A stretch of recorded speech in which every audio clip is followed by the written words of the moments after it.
तो बेटा आज हमारा वर्क पावर एनर्जी का सेकंड लेक्चर, और आज हम क्या डिस्कस करने वाले बेटा, देखो हमने फर्स्ट लेक्चर में हमने वर्क के बारे में सेंशन रखा था। वर्क हमने क्या डिफाइन किया था बेटा, जो वर्क होती है वर्क का फॉर्मूला होता है बेटा force multiplication displacement. Work is equal to according to formula wise F dot D कह दो, दो वेक्टर का डॉट प्रोडक्ट, दो वेक्टर का डॉट प्रोडक्ट, मतलब डॉट प्रोडक्ट अभी तुम्हें समझ में नहीं आएगा, बताता हूं क्या होता है। एफ डी कॉस थीटा, क्या बेटा, F D cos theta.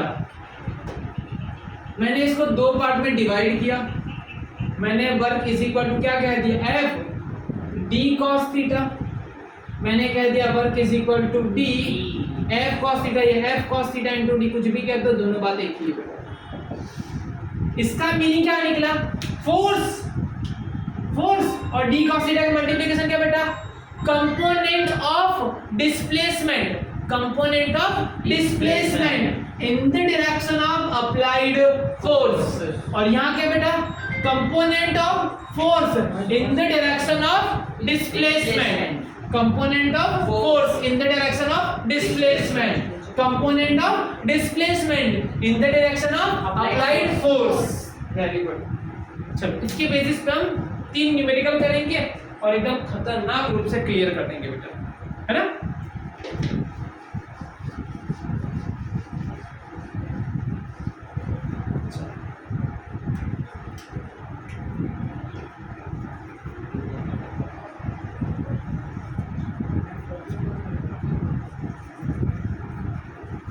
Competition level के न्यूमेरिकल, कंपटीशन लेवल कहना हो तो कह दो, लेकिन बेटा इससे हाँ कंपटीशन लेवल के न्यूमेरिकल कहना हो तो कह दो, लेकिन बेटा मीनिंग एक बार में क्लियर हो जाएगा कि करना क्या होता है।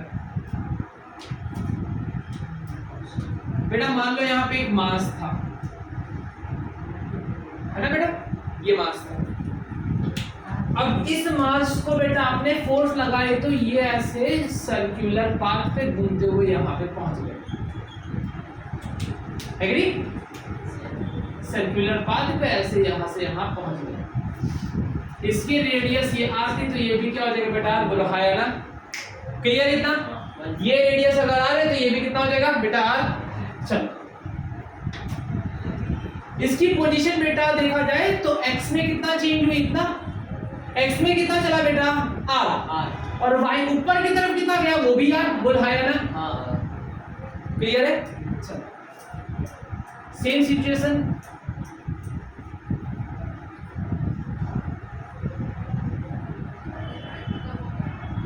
यहां पे था, यहां पहुंच गए ऐसे circular track, radius R, are.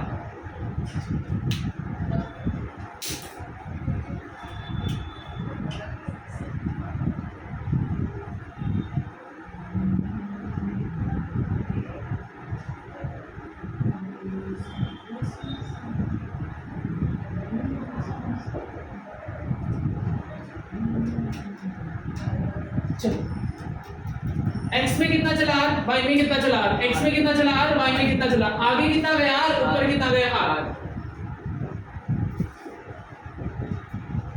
तीनों तीन केस में फोर्स की डायरेक्शन अलग है, बस देखो एक बार बेटा हमेशा फोर्स ऐसी लगाई जा रही है, फोर्स हमेशा ऐसी लगाई जा रही है, मैंने ऐसे खींच रहा हूं, बस ऐसे ही खींच रहा हूं, बॉडी यहाँ पे थी तभी भी फोर्स ऐसे, जब यहाँ पहुंच गई तभी भी ऐसे, यहाँ पहुंच गई तभी भी ऐसे, यहाँ पे थी तभी भी, हर बार फोर्स ऐसी ही थी। फोर्स की डायरेक्शन कहाँ पे बेटा, only in x direction, force की डायरेक्शन सिर्फ ऐसी ऐसी, बोलो क्लियर। अगर मैं कहूं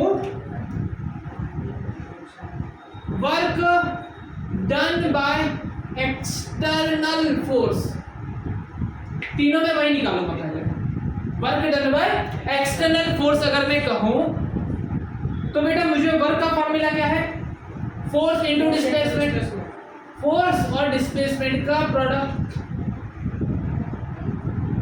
लेकिन दोनों एक डायरेक्शन में होने चाहिए, या the component of force in the direction of displacement, या component of displacement in the direction of applied force. चलो मैंने क्या किया यार, मैंने बोला फोर्स कहाँ लग रही बेटा, एक्स में। कितनी लगाई मैंने, एफ। तो सिर्फ देख बेटा बॉडी एक्स में कितना आगे गई है, बॉडी ट्रैवल करते करते यहाँ से लेके यहाँ तक गई, बोला है ना। अगर ये आर बेटा बीच का एंगल 90 हो गया तो according to Pythagoras R square plus R square बेटा ये तुम्हारा कितना हो जाएगा, रूट 2r स्क्वायर। तो उसका स्क्वायर रूट लेगा बेटा कितना हो जाएगा, रूट 2r। अरे नहीं समझे बेटा, ये आर ये ए बी सी, ए सी कितना हो जाएगा बेटा, A C square is equal to A B square plus B C square, ये R square plus R square 2r square बेटा। ये तो ए सी कितना हो जाएगा बेटा, रूट 2r कितना हो जाएगा बेटा, रूट 2r। क्लियर है, कोई कंफ्यूजन नहीं। चलो बेटा दो साइड सेम होती है तो पाइथागोरस के हिसाब से जो हाइपोटेन्यूज होती है बेटा वो रूट 2 टाइम्स लगा दो। सॉरी गलत लिखा क्या, हाँ रूट 2r। बोलो क्लियर है, पक्का, कोई कंफ्यूजन नहीं ना। चलो लेकिन रूट 2r जो था वो तुम्हारा कंप्लीट डिस्प्लेसमेंट था, क्या था, कंप्लीट डिस्प्लेसमेंट x में और y को दोनों को मिला के हुआ था।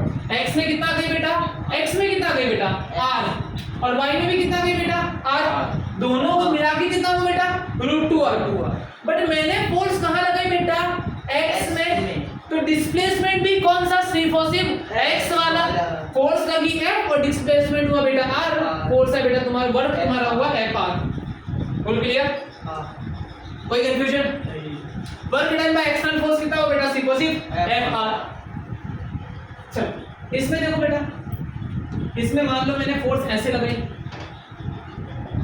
ऐसे फोर्स कैसे लगाई, ऐसे दिख रहा नहीं दिख रहा, देखो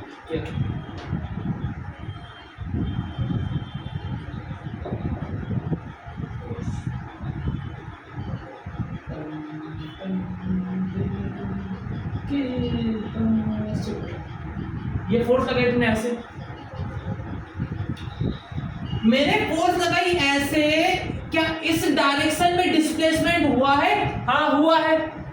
इस डायरेक्शन में डिस्प्लेसमेंट कितना हुआ है बेटा, यहां से बॉडी यहां पे गई है, which is equal to root 2r। Already we know about बेटा रूट 2r। तो अकॉर्डिंग टू वर्क बेटा कितना, सॉरी वर्क का फॉर्मूला क्या है, फोर्स इनटू डिस्प्लेसमेंट। फोर्स कितना लगाया बेटा मैंने, F, डिस्प्लेसमेंट कितना हुआ, रूट 2r। तो वर्क कितना है बेटा, रूट 2Fr है ना, रूट 2Fr। बेटा मैंने दोनों केस में फोर्स सेम लगाया है ना, इसमें फोर्स कितना लगाया F और इसमें फोर्स कितना लगाया F, लेकिन वर्क किसमें ज्यादा मिला, मेरा फोर्स वही, लेकिन वर्क किसमें ज्यादा मिला, इसमें वर्क कम मिला और इसमें वर्क ज्यादा मिला। मुझे ये बता बेटा, अगर मैं ऐसे खींचूंगा तो फटाफट ऊपर जाएगा, या मैं ऐसे खींचूंगा तो फटाफट ये वाला बॉडी सन से फटाफट ऊपर चली जाएगी, और इसमें तुम्हें अलग से एक्स्ट्रा वर्क लगाना पड़ेगा ऊपर की तरफ ले जाने के लिए। क्लियर है ना। चलो यहाँ पे वर्क कितना आया Fr, और यहाँ पे वर्क कितना है 2 टाइम Fr, उतने ही फोर्स में ज्यादा वर्क मिला। डन। चलो अब यहाँ पे ये वाला सिचुएशन बहुत मस्त है।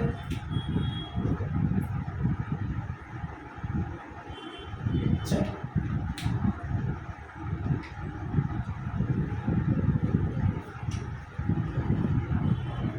इस वाले केस में एवरी टाइम में फोर्स की डायरेक्शन चेंज करो, एवरी टाइम्स में फोर्स की डायरेक्शन चेंज करो।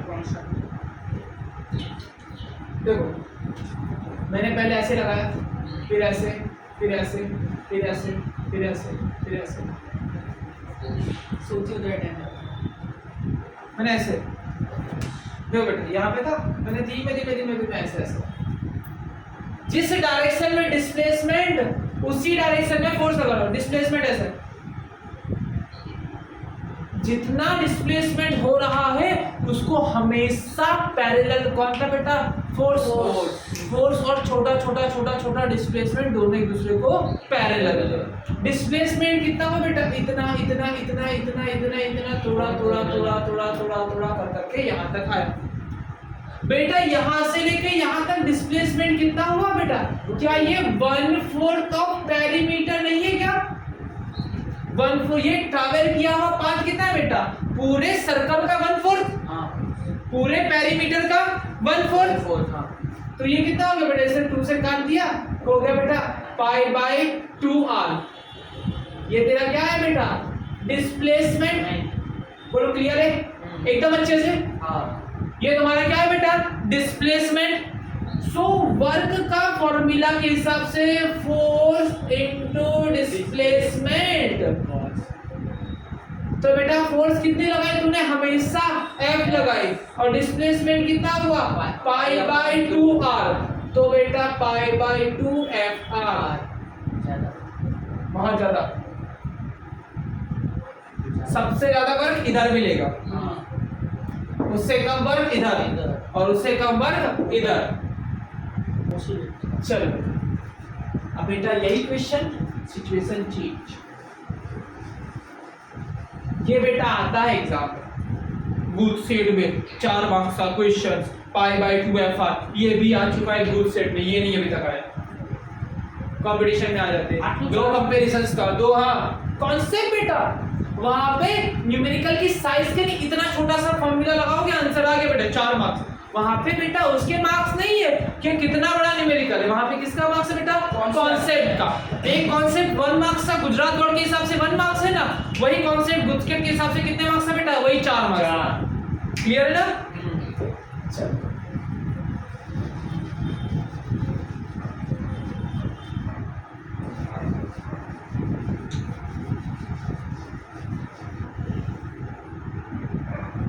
अच्छा बेटा,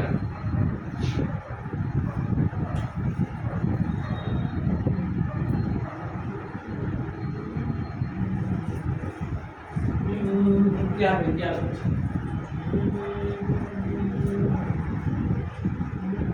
चलो बेटा, सेमी सर्कुलर,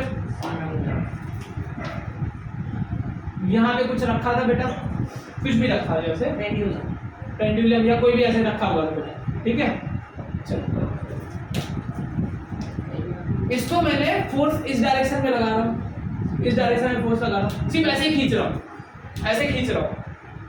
तो हो क्या रहा होगा बेटा, सरफेस टेढ़ी है, सरफेस क्या है, टेढ़ी है, तो नॉर्मल भी टेढ़ा लग रहा होगा। यहाँ पे नॉर्मल कैसा लग रहा होगा, ध्यान से देखना, नॉर्मल यहाँ पे ऐसे लग रहा होगा।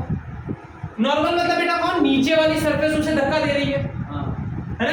चलो बेटा, जैसे बेटा ये देखो, ये सरफेस ऐसी है, अगर सरफेस सीधी होती तो क्या बेटा, अगर मैं इस मामले में ब्लॉक जो ऐसे है ना, इसे मैं आगे की तरफ लेके जाऊंगा बेटा, सिर्फ यहाँ पे आगे की तरफ लेके जाऊंगा, नॉर्मल हमेशा ऐसे, नॉर्मल हमेशा ऐसे, नॉर्मल हमेशा ऐसे बेटा, तो सीधा सीधा चल जाएगा। लेकिन यहाँ पे क्या हो बेटा, सरफेस टेढ़ी है, जब तक आप सीधा ला लेते तो कोई दिक्कत नहीं, तो ऑब्जेक्ट सीधा जा रहा था। लेकिन नॉर्मल क्या हो, जैसे टेढ़ी हो गई तो बॉडी बेटा ऊपर की तरफ लिफ्ट हो गया, ऊपर की हाइट भी अचीव करने लगी वो, ड्यू टू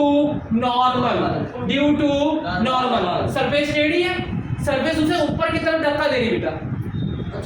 ऊपर की तरफ क्यों गया, सरफेस ने, सरफेस से टेढ़ी है, सरफेस सीधी होती तो ऑब्जेक्ट सीधा जाता, सरफेस टेढ़ी है तो ऑब्जेक्ट ऊपर की तरफ लिफ्ट भी करेगा, आगे भी जा रहे और ऊपर भी जा रहे। बोला एग्री? चलो, और इस वाले केस में क्या है बेटा, ऑब्जेक्ट सरफेस कैसी कर्व है, ऐसी सरफेस ऐसी कर्व है बेटा।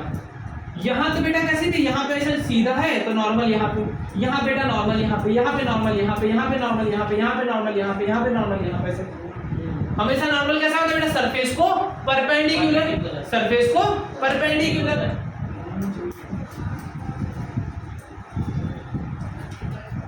ये यहां से यहां तक पहुंच गया बेटा, यहां से लेके बेटा रेडियस आर, यहां से लेके यहां तक पहुंच गया। आपने हर बार फोर्स कैसे लगाई, ऐसी ऐसी ऐसी ऐसी, तो वर्क कितना होगा, work done by external force. पहला वाला situation F into R, force लगाई F, कहां लगाई बेटा, x में, तो x में डिस्प्लेसमेंट कितना होगा? कौन सा x में डिस्प्लेसमेंट कितना बेटा? ये r तो y में, और x में कितना बेटा? बॉडी यहाँ पे पहुंच गई। x में कितना आगे गई बेटा? r, फोर्स इनटू r बेटा तुम्हारा Fr। क्लियर है? चलो अब मैं बोलूं वर्क डन बाय नॉर्मल। क्या बोलो बेटा? Work done by normal. Normal ने कितना वर्क किया? नॉर्मल ने कितना वर्क किया? ध्यान से देखना, हमेशा नॉर्मल बदल रही है, हमेशा नॉर्मल बदल रही है। चल बेटा नॉर्मल का पहले बाद में देखना, पहले ना वर्क डन बाय ग्रेविटी पहले निकालते हैं, तुम्हें कॉन्सेप्ट एकदम क्लियर होगा। वर्क डन बाय पहले ग्रेविटी निकालें। Work done by gravity, gravitational force कहाँ लग रही है? नीचे। कहाँ लग रही है बेटा? नीचे। mg, फोर्स कितनी बेटा? mg। और डिस्प्लेसमेंट वर्क, जब फोर्स कहाँ लग रही है बेटा? y में, तो डिस्प्लेसमेंट भी कौन सा? y वाला। x वाला फोकस ही नहीं करने का। अगर फोर्स कौन सी बेटा आप कंसीडर कर रहे हो? y वाली। कहाँ लग रही बेटा? y में, भले नीचे लग रही है, मतलब माइनस y में लग रही है, तो आपको सिर्फ y एक्सिस में देखो, y एक्सिस में डिस्प्लेसमेंट हुआ है नहीं हुआ है? हाँ हुआ है। बॉडी यहाँ से थी और ऊपर चली गई। कितना ऊपर गई बेटा? r जितना। mgr, हाँ नेगेटिव लगेगा। क्या दोनों सेम डायरेक्शन में जा रही है? अपोजिट है बेटा। अपोजिट मतलब माइनस, नेगेटिव। खत्म। Good, same level. क्लियर? चलो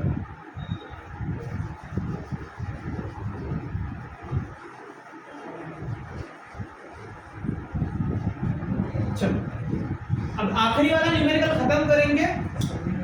एक न्यूमेरिकल है स्लाइडिंग वाला, बस उसके बाद यहाँ पे ये हमारा वर्क वाला न्यूमेरिकल खत्म हो जाएंगे। सिंपल वर्क वाले खत्म हो जाएंगे, फिर हमें ना वर्क को तोड़ तोड़ के जो है ना इंटीग्रेशन मेथड है वो एक सीख लेंगे, मतलब काम खत्म हो। वर्क के टोटल 3 लेक्चर बनेंगे, ये सेकंड लेक्चर हो गया, थर्ड लेक्चर। चलो बॉडी यहाँ पे थी, एंगल था बेटा 30 डिग्री, बॉडी का मास था बेटा 5 kg, आपने एक्सटर्नल फोर्स लगाया F इज इक्वल टू मान लो 100 न्यूटन लगाया। कितना लगाया? 100 न्यूटन। फ्रिक्शन था बेटा, फ्रिक्शन मान लो बेटा कितना था? 50।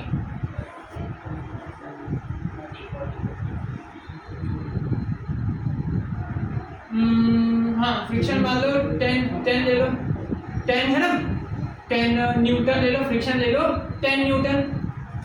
चलो बॉडी यहाँ से लेके यहाँ तक डिस्प्लेस होके यहाँ तक आगे बेटा, डिस्प्लेसमेंट हम आप ले लो बेटा 10 मीटर।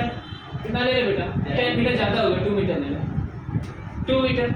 डिस्प्लेसमेंट आपका 2 मीटर। चलो find the work done bye, find the work done by external force. बेटा फोर्स कैसे लगा रहा हूँ? देखो फोर्स मैंने कैसे लगाई? ऊपर ऐसे। डिस्प्लेसमेंट भी उस डायरेक्शन में सोचो, सिंपल सा बेटा, या तो फोर्स को तोड़ो या तो डिस्प्लेसमेंट को तोड़ो। अगर दोनों सेम डायरेक्शन में तो कुछ भी तोड़ने की जरूरत नहीं। फोर्स कहाँ लगाई मैंने? सेम। डिस्प्लेसमेंट भी है ऐसे ही। वर्क कितना बेटा? फोर्स मैंने कितना लगाई थी? 100 न्यूटन। डिस्प्लेसमेंट भी कितना हो बेटा? 2 metre, 200 joule. Work done by external force. चलो अब मेरा कहना है sir work done by gravity निकाल के दिखाओ बेटा। Work done by gravity, gravity कहाँ लग रही है? नीचे। तो क्या करोगे बेटा? या तो ग्रेविटी को तोड़ो, देखो डिस्प्लेसमेंट यहाँ पे, डिस्प्लेसमेंट ऐसा, ग्रेविटी यहाँ पे, क्या दोनों पैरेलल या एंटी पैरेलल है? नहीं, वो ऐसे है और वो ऐसे है। ग्रेविटी नीचे और बेटा डिस्प्लेसमेंट ऐसे, तो दोनों में से एक को आपको क्या करना होगा? तोड़ना होगा। दोनों में से एक को तोड़ना होगा। तो मैं सोचा मैं ग्रेविटी को क्यों तोड़ूं? मेरी इच्छा ग्रेविटी को तोड़ने की नहीं है। मैंने बोल दिया वर्क डन बाय ग्रेविटी कितना होगा बेटा? फोर्स कितनी है बेटा? mg। और डिस्प्लेसमेंट, ग्रेविटी कहाँ लग रही है बेटा? नीचे की तरफ। तो डिस्प्लेसमेंट भी कौन सा लेंगे बेटा? y वाला। ग्रेविटी अगर y में लग रही है तो डिस्प्लेसमेंट भी कौन सा बेटा? y वाला। y में कितना गया बेटा? बॉडी इतनी हाइट, बॉडी कितनी अचीव की हाइट, इतनी है ना, इतनी अचीव की। चलो अगर बेटा ट्राइंगल बनाओ, अगर ये 2 है ये 30 है, तो सामने वाली क्या हो जाएगा 2 sin 30, बुलाया ना साइन कितना है बेटा, देखो हाइपोटेनियस, देखो सामने वाली sin 30 और क्या लगता है बेटा हाइपोटेनियस, सामने वाली sin 30 क्या लगता है बेटा हाइपोटेनियस। sin 30 की वैल्यू कितनी होती है बेटा हाफ। वेरी गुड बेटा, आंसर कितना आया 1। कितनी हाइट तक पहुंचा होगा 1 मीटर। कितनी हाइट पे पहुंचा होगा 1 मीटर। हाइट बेटा तुम्हारा 1 बेटा कितना आ गया, m कितना है बेटा 5, g की वैल्यू 10 और बेटा ये 150 बट बेटा तुम क्या लगा दोगे सी को सिर्फ माइनस, क्योंकि हाइट ऊपर की तरफ फोर्स बेटा नीचे की तरफ, माइनस लगा दो काम करता हूं। कुछ है बेटा, लॉजिक क्या है, component of force in the direction of displacement या component of displacement in the direction of applied force, खत्म। नहीं समझा बेटा, एक न्यूमेरिकल और बेटा इसी में यही न्यूमेरिकल, लेकिन अब यहां से हम नीचे से ऊपर लेके गए, अब ऊपर से नीचे आएगा, ऊपर से नीचे आएगा।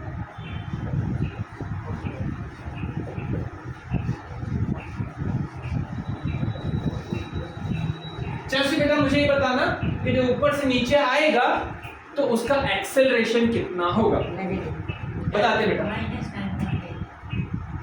बेटा ऐसे नहीं कि स्लाइडिंग वाला करना, स्लाइडिंग वाला। चलो मान लो बेटा ऑब्जेक्ट यहां पे था, ये न्यूमेरिकल आ गया, फिर कोई भी work power sorry laws of motion का ऐसा न्यूमेरिकल एंगल वाला न्यूमेरिकल कोई नहीं होगा जो आपको नहीं आएगा। हाँ चलो ध्यान से देखना, ये तुम्हारा mg, अगर ये थीटा तो ये भी तुम्हारा थीटा, ये क्या होगा बेटा mg sin थीटा, और ये बेटा तुम्हारा mg cos थीटा। किसको बैलेंस करते बेटा नॉर्मल को, mg cos थीटा किसको बैलेंस करते बेटा नॉर्मल को। बेटा ये नीचे की तरफ आ रहा है due to mg sin theta, not equal because of mg, किसकी वजह से आ रहा है बेटा mg sin थीटा की वजह से आ रहा है। फुल क्लियर है बेटा तुझे, है ना। चलो बेटा अगर फ्रिक्शन लेस होता, क्या होता बेटा फ्रिक्शन लेस, मैं पहले मान लेता, मान लो फ्रिक्शन लेस, कंडीशन क्या friction less F0, friction less, friction force 0। तो बेटा ऊपर से नीचे आया, ऊपर से बेटा नीचे आया, ऊपर से नीचे इन्होंने पूछा एक्सेलरेशन बताओ, क्या बताओ acceleration. F is equal to क्या होता है बेटा ma। चलो कौन से फोर्स से नीचे आ रहा है, फोर्स बता बेटा ऊपर से कौन से फोर्स से नीचे आ रहा है mg sin थीटा। एक्सेलरेशन कितना आया g sin थीटा, कितना है बेटा g sin थीटा। पहले g यहां पे लग रही थी, अब g cos थीटा, ये g sin थीटा, ये फुल क्लियर। अगर फ्रिक्शन नहीं होगा, अगर फ्रिक्शन होगा मतलब सरफेस थोड़ी रफ होगी तो थोड़ा धीमे धीमे आएगा, तो एक्सेलरेशन थोड़ा कम होगा। चलो फ्रिक्शन है तो -9.8, हाँ 9.8 sin थीटा, नहीं माइनस बेटा। हाँ अगर स्पीड बढ़ा रहे बेटा, देखो ये कब लिया जाता है, अगर तुम्हारी स्पीड बढ़ रही है, सिंपल सी बात, अगर तुम्हारी स्पीड बढ़ रही है तो g को पॉजिटिव ले लो, अगर स्पीड तुम्हारी घट रही है तो g की वैल्यू नेगेटिव, खत्म। चलो अब मान लो बेटा फ्रिक्शन है, तो देखो कौन बड़ा फोर्स है, mg sin थीटा बड़ा या फ्रिक्शन बड़ा होगा। अगर फ्रिक्शन बड़ा हुआ तो स्लाइड करेगा नहीं, उसे उधर ही रुक जाएगा बेटा, एक्सीलरेशन का तो सवाल ही नहीं। तो कौन बड़ा है बेटा mg sin थीटा बड़ा है, फ्रिक्शन ने उसे रोकने की कोशिश की, बट फ्रिक्शन ने उसे रोकने की कोशिश की बट वो रुका नहीं। कौन m मास, कितने एक्सीलरेशन से आया बेटा a एक्सीलरेशन से नीचे आया। f की जगह में क्या लिख सकता बेटा फ्रिक्शन, फ्रिक्शन का फार्मूला क्या होता है बेटा म्यू s इंटू n, क्या होता है फ्रिक्शन का formula mu s into n। Mu एक कांस्टेंट है, रफनेस ऑफ सरफेस कि कितनी रफ होती है, और n क्या होता है बेटा तुम्हारा नॉर्मल। s बेटा सफिक्स है, म्यू एस या म्यू के यहाँ पे चल रहा होता है तो के कहते हैं, या मैं जनरली लिखता mu into N, mu into N. S मतलब सोच लो स्टैटिक, रुका हुआ है तो स्टैटिक, और चल रहा होता तो काइनेटिक। म्यू एन की वैल्यू कितनी होती है बेटा, एन यहाँ पे किसके बराबर है, एम जी कॉस थीटा। लिख दो यहाँ पे M G sine theta minus mu M G cos theta is equal to M A. इधर एम इधर एम इधर एम चला गया बेटा। एक्सीलरेशन कितना आया, जी साइन थीटा। पहले आता अगर फ्रिक्शन नहीं होता, बट फ्रिक्शन की वजह से कितना कम हो गया, म्यू जी कॉस थीटा जितना एक्सीलरेशन कम हो गया। एक्सीलरेशन और भी कम हो सकता है, जितना रफनेस बढ़ेगी उतनी ये नेगेटिव वैल्यू बढ़ेगी, मतलब ये कम करता जाएगा। क्लियर है? अगर दोनों इक्वल आ गए तो एक्सीलरेशन जीरो। जितनी स्पीड से आ रहा था उतनी स्पीड से आता रहेगा। बोलो क्लियर है? पक्का? चलो। और अगर आपको फोर्स निकालना आता है, अगर आपको फोर्स निकालना आता है, फोर्स के कंपोनेंट निकालना आता है, डिस्प्लेसमेंट निकालना आता है, डिस्प्लेसमेंट के कंपोनेंट निकालने क्या आता है बेटा, किसी की औकात नहीं बेटा तुम्हारे क्वेश्चंस को रॉन्ग कर सके। तुम्हारे पास कैपेसिटी है, फोर्स और डिस्प्लेसमेंट दोनों को मल्टीप्लाई करो, वर्क निकाल दो, काम खत्म। पर सिर्फ कॉन्सेप्ट क्या, एक ही गुरु मंत्र क्या है बेटा, force multiply by displacement of component in the direction of applied force. बेटा अगर डिस्प्लेसमेंट को नहीं तोड़ना चाहते तो component of force in the direction of displacement, खत्म। अब हमारा एक ही बचा बेटा, क्या बचा है, अब हम नेक्स्ट क्लास में देखेंगे work is equal to F dot D लिखते हैं। मैंने शायद तुम्हें बोला डॉट प्रोडक्ट, क्या बोला, डॉट प्रोडक्ट। तो ये डॉट प्रोडक्ट क्या होती है, एफ डी कॉस थीटा क्या होता है, ठीक है। ये थोड़ा सा हम सीखेंगे और हम देखेंगे वेरिएबल फोर्स की वजह से वर्क, मतलब वर्क यहाँ पे फोर्स हमेशा कांस्टेंट थी।